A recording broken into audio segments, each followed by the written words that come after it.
Asalaamu calaykum asxaabteeda qaaliga soo dhawaada waa ciyaarihii caalamka iyo wararkii ugu dambeeyay. Caawa waxaan haynaa Manchester United oo laba heshiis oo qaaliga ku dhawaaqday. Chelsea oo Cole Palmer ka saxeexatay heshiis cusub. Finny Chiar loo maleynayo in Saudi Premier League uu aadi doono. Luis Diaz oo ay Man City iyo Liverpool ay jawaab ka soo bixiyeen heshiiskiisii la sheegay.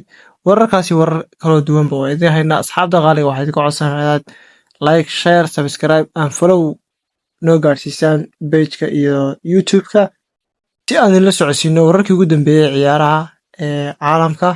Waxaan idin codsanaynaa asxaabta qaaliga meel sare gaarsiiya idinkan waxaan ku nahay si anagu idinku soo gudbino wararkii ugu dambeeyay.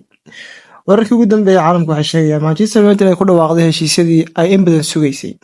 Matteo Delight iyo Nasser Mersouri oo 2 casho iyo 3 casho in muddo ah ku sugnaa magaalada Manchester halkaas ay ku mareeyeen tijaabada caafimaadka. Waxaa lagu arkay maanta iyagoo ku sugan iyaga iyo xaasaskoodu magaalada Manchester iskana dabaashaadaya. Caawa ay Manchester si rasmi ah ugu dhawaaqday labadooda xidigba ayna soo bandhigtay saxaafadda. Matteo Delight Manchester waxay ka soo bixisay 45 milyan oo lagu daray 5 milyan oo gunno ah. Halka xidiga kale Moroccan ay ka soo bixisay 15 milyan. Manchester United ayaa indhow lagu aqoon heshiisyada noocaas oo kale inay ku dhawaaqdo ama heshiisyada da'yarta xidigaha ugu fiican ee markaas suuqa yaala. Awal waxay soo qaadan jireen xidigo markaas ku fadhiya 100 milyan ama 80 milyan ama 90 milyan. Kooxaha markay arkaan Manchester United waxay xulan jireen koox iska daadan jirtay lacagta waatan ka shubta. Laakiin hadda maamulka cusub iyo ninkan cusub ee meesha qaybta ku yeeshay waxay aragnaa inay soo bandhigayaan waxqabad fiican iyo waxyaabo ay taageerayaashu u bogayaan. Maadaama hadda heshiisyo qurux badan oo dhalinyaro ah ay soo qaateen ayna yihiin daafaca oo in dhoweed in muddo ah sanadkii ugu dambeeyay aynu ka arkayn dureerka aadka u faraha badan. Laakiin hadda waxa loo baahan inay ka tagi doonaan Harry Maguire iyo Victor Lindelof labada heshiis ninba waxa laga yaabaa inay ku xiraadsadaan. Halka Jadon Sancho iyo Anthony loo baahan inay ka tagi doonaan kadib markii Manchester United caawin la xiriiriyay Rafinha ayaa la xiriiriyay inay raadinayaan ay dalabka gudbiyeen laakiin dalabka qiimaha lama sheegin. Laakiin Barcelona waxay leedahay 60 milyan haddaad dhigtaan waa qaadanaysaan Rafinha. Halka ay Manchesterna weli wax rasmi ah aysan ka soo saarin.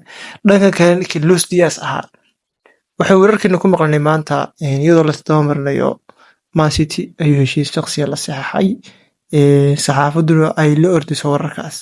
Caawa waxaa la xaqiijinayaa in Man City iyo Liverpool midkoodba dhinaciisa uu ka beeniyay wararkaas inay jiraan aysan la saxeexan heshiis waxaasna aysan waxba ka jirin ay tahay wax saxaafaddu ay la ordiso propaganda ah. Waxaana soo gudbiyay ninka aadka loogu kalsoonida badan yahay ee Talyaaniga ah aadna u sheegay heshiisyada dhacay waxyaabahaas Fabio Romano wuxuuna yiri waxaas waxba kama jiraan waa been. Dhanka kale Cole Palmer waynu ognahay inuu xidig aad u waxqabad fiican ahaa xidig da'yar waxtar leh meel fiican ka soo baxaya xidigaha da'da yar ee ugu fiican Young Player of the Year ku tartamaya ayay Chelsea waxay ka saxeexday heshiis 2 sano ah. Heshiiskiisii 5 sano ahaa waxay ugu dartay 2 sano oo dambe. Halkaasna wuxuu ku haystaa heshiis 7 sano ah oo ku sii joogi doona kooxda Chelsea da'yarteedu waxay ka saxeexday heshiisyo aan inaba caadi ahayn qaanan macquul ah maadaama ay xidigo da'yar soo urursanayso haddana xidigo waxay ka saxeexday heshiis in muddo ay ku sii joogi doonaan kooxahooda aysanna uga tanaasuli doonin. Kooxaha inta badan waxay ku dhaqanayaan 5 sano heshiisa iyo 1 sano dheeraada. Laakiin Chelsea 7 8 inta doontay qoraysaa suuqna aad bay ugu jirtaa. Dhanka kale Chelsea ayaa heshiiskeedii 10aad isagana watay ku dhawaaqday Pedro Neto haddana waxay doonaysaa in xidigo fara badan oo Maduki Gallagher ragaas Sterling ay ka mid yihiin inay ku iibiso lacag 200 milyan maadaama uu ganaax u qabanayo suuqa. Waxayna doonaysaa inay la arag wixii ay suuqa gelisay ayna dib uga la soo noqoto xidigahan ay nacday ee aysan rabin inay soo iibiso iyadoo ka cararaysa xeerka suuqa maadaama ganaax uu ku dhici doono. Dhanka kale Finny Chiar ayaa laga yaabaa inuu ku biiro kooxda Saudi Premier League ee Al Ahly kadib markii ay u soo bandhigtay heshiis ah 1 bilyan oo lacag intuu doonana uu joogi doono horyaalka Sacuudiga. Ma laga yaabi doonaa inuu Finich aadi doono horyaalka Sacuudiga maadaama Brazilianka lagu yaqaano inay lacagta aad u badeeyaan ay xirfadooda meelaha ugu fiican iyagoo marayana ay tagaan horyaalada aan laga dareerin iyo waxyaabahaas. Kadib Neymar Jr oo xidig balaayaro loo saaranayo inuu ku guuleysan doono Ballon d'Or intuu iskaga tagay Barcelona ku biiray PSG lacag qaali ah ugu biiray isagoo doontay boorso lacag halkaana uu qaab ciyaareedkiisii iyo xidignimadiisa ay ku baaba'day haddana uu ku joogo horyaalka Saudi Pro League. Ma laga yaabaa wadadaas inuu raaco xidigaas. Dhanka kale kooxda Manchester City ayaa lagu haystaa xeerka dhaqaalaha kooxaha adduunka maadaama ilaa 2008 wixii ka dambeeyay ay 115 jeer ay jabisay xeerka suuqa kala iibsiga.